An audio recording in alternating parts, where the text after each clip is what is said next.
Hello and welcome back दोस्तों। आज मैं फिर से आ गया हूँ एक नई मूवी की एक्सप्लेनेशन के साथ, जो कि हाल ही में रिलीज़ हुई movie Aquaman and the lost kingdom है। तो मूवी के स्टार्टिंग में हम देखते हैं एक्वामैन को, जिसकी ज़िंदगी में अब काफ़ी चेंजेस आ चुके हैं। आर्थर कर्री यानी कि एक्वामैन अटलांटिस का राजा बन चुका है, उसकी मीरा से शादी भी हो चुकी है और उन दोनों का एक बच्चा भी है।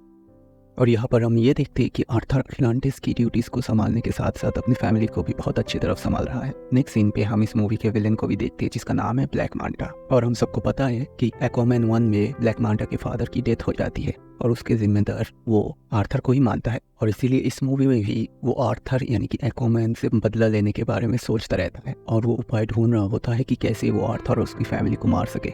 इस मूवी में हमें एक लॉस्ट किंगडम के बारे में पता चलता है, जिसे कि ब्लैक मांटा खोज रहा था ताकि उसे वहाँ से कोई हथियार वगैरह मिल जाए जिससे कि वो एक्वामैन को मार सके। हम देखते हैं कि डेविड यानी कि ब्लैक मांटा और कुछ लोग एंटार्क्टिका जाते हैं इस जगह की खोज करने। वहाँ पर हर ओर सिर्फ बर्फ के पहाड़ ही होते हैं, लेकिन अचानक बर्फ टूट जाती है और ये लोग खाई में गिर जाते हैं। अचानक हम देखते हैं कि उनके ऊपर एक ऑक्टोपस जैसा मॉन्स्टर अटैक कर देता है, लेकिन तभी ब्लैक मांटा आके उनको बचा लेता है। फिर वो खुद से थोड़ा रिसर्च करने के लिए और डीप जाता है और जब वो और नीचे जाता है तब उसको एक टूटा हुआ ट्राइडेंट दिखता है और उस ट्राइडेंट को छोड़ते ही उसका असली मालिक सामने आ जाता है, जो कि था कॉर्डेक्स।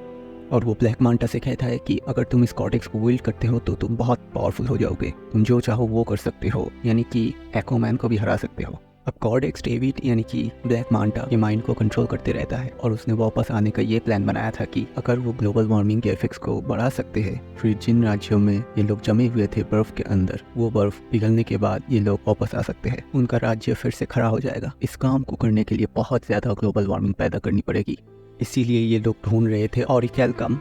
आज से बहुत साल पहले ये ऑरिकैलकम ये अटलांटिस के लोग ही यूज़ करते थे। अगर इस चीज़ को भारी मात्रा में यूज़ किया जाए या जलाया जाए तो बहुत ज़्यादा हीट प्रोड्यूस होता है और इससे बहुत ही जल्दी बहुत ज़्यादा ग्लोबल वार्मिंग हो सकती है। ये ऑरिकैलकम बहुत ही लिमिटेड जगह पे मिलती है और अटलांटियंस इसे यूज़ करते थे, लेकिन जब उनको ये पता चला कि इसे यूज़ करने से बहुत ज़्यादा प्रकृति दूषित होता है और दुनिया के लिए हानिकारक है, तब इन लोगों ने इस ऑरिकैलकम को 12 अलग अलग वॉल्ट में छुपा दिया। तो अब डेविड यानी कि ब्लैक मांटा एक एक बार एक एक वॉल्ट खोल रहा था और उसमें जाता था और ऑरिकैलकम चुराता था और उसे जलाकर ग्लोबल वार्मिंग कर रहा था। लेकिन डेविड ने इस बार जिस वॉल्ट को खोला था वह एक्वामैन भी था, तो वो पकड़ा जाता है और उन दोनों की घमासान लड़ाई होती है। लेकिन इस बार ब्लैक मांटा के पास ट्राइडेंट की पावर होने की वजह से वो एक्वामैन को धूल चटा देता है और उनके काफी शिप्स भी नष्ट कर देता है और फिर वो उस ऑरिकैलकम को लेके एक सीक्रेट बेस पे चला जाता है। इसके बाद सी के सारे इंपॉर्टेंट मेंबर्स की मीटिंग होती है, जहाँ पर आर्थर इनको सुझाव देता है कि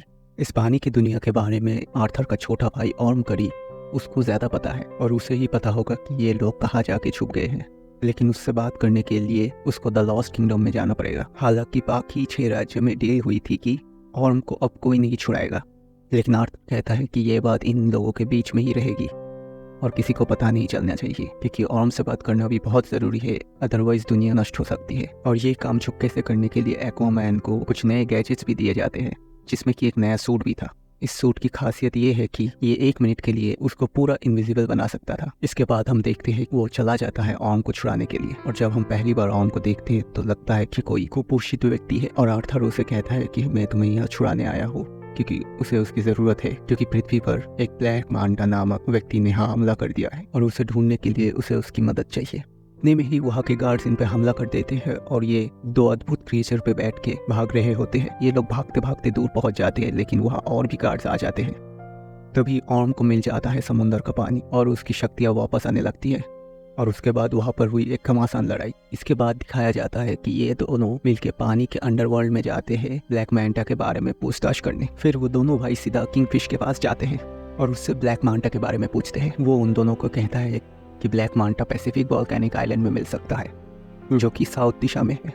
वो सुन के वो सीधा उस वॉल्केनिक आइलैंड पर जाते हैं, लेकिन वहाँ जाके वो लोग देखते हैं कि उस आइलैंड की पूरी नक्शा ही बदल चुकी है।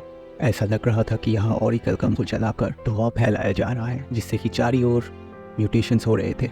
इसके नेक्स्ट सीन पे हम देखते हैं कि ब्लैक मांटा की इस लोकेशन पर आर्थर और ऑर्म आ जाते उसे ढूंढते हुए, और यहाँ पर आते ही उनकी मुलाकात डॉक्टर स्टीफन से होती है और फिर वो उन दोनों को बता देता है कि ब्लैक मांटा ट्राइडेंट की मदद से आर्थर और अटलांटिस दोनों को बर्बाद करना चाहता है, और वो उन दोनों को उस ब्लैक ट्राइडेंट के बारे में भी बता देता है और उसके असली मकसद के बारे में। अचानक ब्लैक माम्बा की टीम के मेंबर्स उन पर अटैक कर देते हैं और ये दोनों भाई मिलकर उनका सामना कर रहे होते हैं। तभी उन लोगों के सामने ब्लैक मांटा आता है और वो इन दोनों भाइयों से लड़ रहा होता है। लेकिन लड़ाई के दौरान ही हॉर्न उस ब्लैक ट्राइडेंट को पकड़ लेता है, जिस वजह से उसको भी कॉर्डेक्स की मेमोरीज दिखाई देने लगती है और कुछ टाइम के लिए उसका लड़ाई से ध्यान हट जाता है। और ठीक तभी ब्लैक मांटा आकर उस पर अटैक करके उसे इंजर्ड कर देता है। तभी वहाँ पर डेरियस की एंट्री होती है और वो उन दोनों की हेल्प करके उन दोनों को वहाँ से निकाल के ले जाता है। उसके बाद एक सेफ जगह पर जाने के बाद हम देखते हैं कि ऑर्म वहाँ मौजूद सबको ब्लैक ट्राइडेंट के बारे में बताता है। वो बताता है कि अटलांटिस की खोज करने वाले एटलांट थे और वही अटलांटिस के राजा बने और उन्हीं किंग एटलांट का ट्राइडेंट आर्थर के पास है। लेकिन किंग एटलांट का एक भाई भी था जिसका नाम था गॉडेक्स और वो ब्लैक ट्राइडेंट उस गॉडेक्स ने ही बनाया था और वो नेक्रेस नाम के किंगडम को रूल करता था, जो कि एक डार्क किंगडम था। लेकिन गॉडेक्स गॉरिकल्कन को चुराकर उससे और भी ज़्यादा पावरफुल बनना चाहता था। लेकिन उसके ऐसा करने की वजह से अटलांटिस में बहुत ही ज़्यादा बीमारी फैलने लगी थी और बहुत सारे क्रिएचर्स मर भी रहे थे। ये देखकर किंग एटलांट गॉडेक्स को ये सब बंद करने के लिए कहता है, लेकिन गॉडेक्स ये सब बंद करने से मना कर देता है। फिर उन दोनों के बीच युद्ध होता है, लेकिन उस युद्ध में किंग एटलांट गॉडेक्स को हराकर उसे कैद कर देता है और उसको कैद करने के लिए किंग एटलांट ने खुद का ब्लड यूज़ किया था, इसीलिए वो एक ब्लड सील के अंदर है और उससे निकलना उसके लिए पॉसिबल नहीं है। और उनको ये भी बताता है कि गॉडेक्स अब ब्लैक मांटा के दिमाग में है और खुद को छुड़ाने की कोशिश कर रहा है। ये सुनने के बाद आर्थर की मॉम यानी क्वीन कहती है कि वो इस सब के बारे में जानती है और वो ये भी जानती है कि गॉडेक्स को आज़ाद करने के लिए किंग एटलांट के क्लैन का किसी का ब्लड चाहिए, यानी कि जो लोग यहाँ पर मौजूद है उसमें क्वीन, आर्थर और ऑर्म के ब्लड से वो सील तोड़ी जा सकती है। यहाँ तक कि आर्थर के बेटे में भी वही ब्लड है और ब्लैक मांटा के लिए सबसे ईजी टारगेट वही है। आर्थर ये समझ जाता है कि उसके बेटे की जान खतरे में है, इसलिए वो जल्दी वहाँ पर चला जाता है जहाँ उसका बेटा था। वो अपने घर पहुँच के देखता है कि उसका घर पूरी तरह से तबाह हो चुका था। उसका बेटा वहाँ से गायब था और उसके पिता भी घायल पड़े हुए थे और वो आर्थर को ये बताते हैं कि ब्लैक मांटा आकर उसके बेटे को लेके गया था। ये सुन के आर्थर और ऑर्म दोनों मिलकर आर्थर के बेटे को रेस्क्यू करने जाते। इसके बाद हम ये देखते हैं कि वो लोग ब्लैक मांटा की लोकेशन पर पहुंच जाते हैं और वहाँ जाके वो लोग अटैक कर देते हैं और हम ये देखते हैं कि ब्लैक मांटा के पास आर्थर का बेटा होता है और आर्थर वहाँ पर आके ब्लैक मांटा को चैलेंज करता है। लेकिन ब्लैक मांटा आर्थर के ऊपर भारी पड़ रहा होता है क्योंकि उसके पास गॉडेक्स की शक्तियाँ आ चुकी थी। जब ब्लैक मांटा इस फाइट में बिजी था, इसी का फ़ायदा उठाकर मीरा अपने बच्चे को लेकर भागने की कोशिश करती है, लेकिन वो मीरा को देख लेता है और अपने ब्लैक ट्राइडेंट से उस पर अटैक कर देता है। लेकिन वो ब्लैक ट्राइडेंट मीरा को लगने से पहले ऑर्म उसे पकड़ लेता है। लेकिन ब्लैक ट्राइडेंट को पकड़ते ही गॉडेक्स ऑर्म के दिमाग पे हावी हो जाता है और फिर वो उसके दिमाग में ये सब दिखाने लगता है कि उसके भाई आर्थर ने उसके साथ गद्दारी की है और वही एक्चुअली अटलांटिस का राजा बनने के लायक है। और ये सब सुनने के बाद ऑर्म आर्थर पर अटैक कर देता है, लेकिन आर्थर फिर ऑर्म को समझाता है कि उसे उसके दिमाग पे काबू रखना पड़ेगा। फिर वो उसे उनकी मॉम की बात याद दिलाता है और फिर उसे वो याद आता है कि उसकी मॉम ने कहा था कि वो दोनों भाई है और हमेशा एक साथ रहे और एक दूसरे का साथ दे। और फिर ऑर्म धीरे धीरे ब्लैक ट्राइडेंट को छोड़ देता है, लेकिन अब काफ़ी देर हो चुकी थी क्योंकि गॉडेक्स अब जिंदा हो चुका था। इसके बाद गॉडेक्स अपने ब्लैक ट्राइडेंट से आर्थर पर हमला करने की कोशिश करता है, लेकिन आर्थर खुद के ट्राइडेंट से उस पर हमला कर देता है और उसका ट्राइडेंट ब्लैक ट्राइडेंट को तोड़ते हुए गॉडेक्स पे जाके लगती है और हम देखते हैं कि गॉडेक्स खत्म हो जाता है।